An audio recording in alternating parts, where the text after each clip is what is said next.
Slide पे। अब आओ कन्वेंशनल सोर्सेस ऑफ एनर्जी। ठीक है, कन्वेंशनल सोर्सेस ऑफ एनर्जी। तो देखो, ये पढ़ने से पहले हम लोग देखेंगे, हालांकि मुझे पहले डेफिनेशन पढ़ा देना चाहिए था कन्वेंशनल सोर्सेस ऑफ एनर्जी और non conventional sources of energy के बीच डिफरेंस बताना चाहिए था आप लोग को, तब आप लोग इसको रिलेट कर पाते हैं। लेकिन डिफरेंस पहले मैं बता दूंगा तो आप लोग को जो कन्वेंशनल सोर्स ऑफ एनर्जी के अंदर पढ़ना है वो पढ़ने में उतना मज़ा नहीं आएगा। ये पढ़ लो पहले, उसके बाद लास्ट में मैं सोचा हूँ कि कन्वेंशनल सोर्स ऑफ एनर्जी और non conventional source of energy के बीच difference, renewable source of energy, non renewable source of energy के बीच डिफरेंस, सब मैं क्लियर करूँगा। तो उसके लिए आप लोग टेंशन मत लो, ठीक है।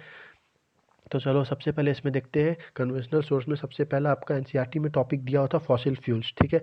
तो फॉसिल फ्यूल्स आपका फॉसिल फ्यूल्स, ठीक है। तो चलो फॉसिल फ्यूल्स क्या होता है, यहाँ पे मैं डेफिनेशन लिखा हूँ। Fossil fuels are the fuels form by natural processes such as decomposition of dead animals organs, ठीक है। तो ये ऐसा फ्यूल होता है जो नेचुरल प्रोसेसेस के द्वारा बनाया जाता है।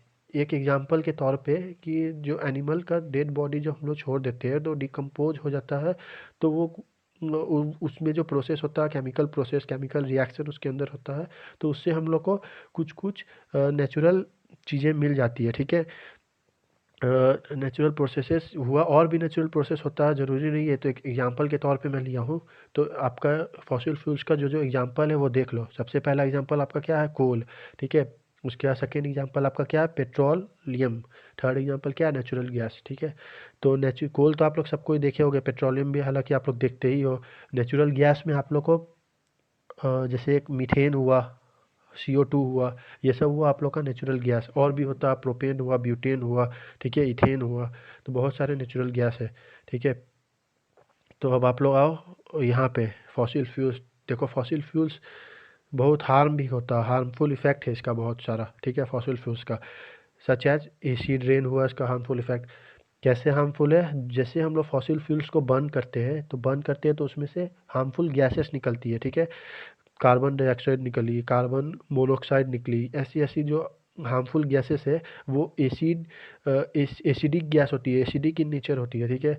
तो जब वो एसिडिक नेचर जो गैस जो प्रेजेंट रहेगा हम लोग के एटमॉस्फेयर पे, तो जब बारिश का समय होगा तो वो गैस, जब बारिश आएगी नीचे अर्थ अर्थ पे आएगी जब एक सर्टेन हाइट से, तो वो जो एटमॉस्फेयर पे अगर ये सब गैस प्रेजेंट है तो ये सब गैस का इफेक्ट लेते हुए आएगी अर्थ पे, तो उससे हम लोग का एसिड रेन होता है, ठीक है।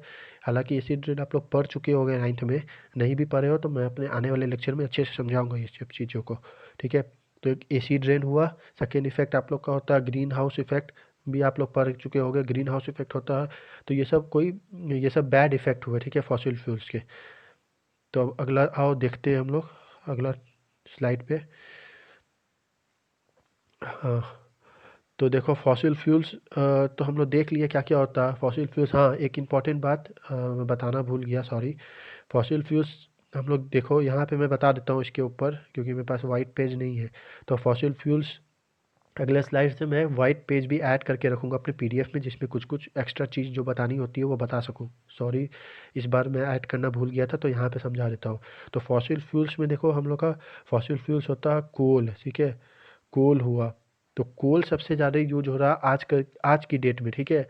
अप टू शायद मुझे एग्जैक्ट डेटा याद नहीं है, लेकिन 50+ इसका यूज हो रहा है अभी भी इंडिया में, ठीक है। एग्जाम्पल है जहाँ पे यूज होता है NTPC, आप लोग नाम सुने होंगे, वो सब एग्जाम्पल है। जो भी पावर प्लांट है, जो भी थर्मल पावर प्लांट है, ठीक है, उसमें कोल ही यूज होता है मैक्सिमम।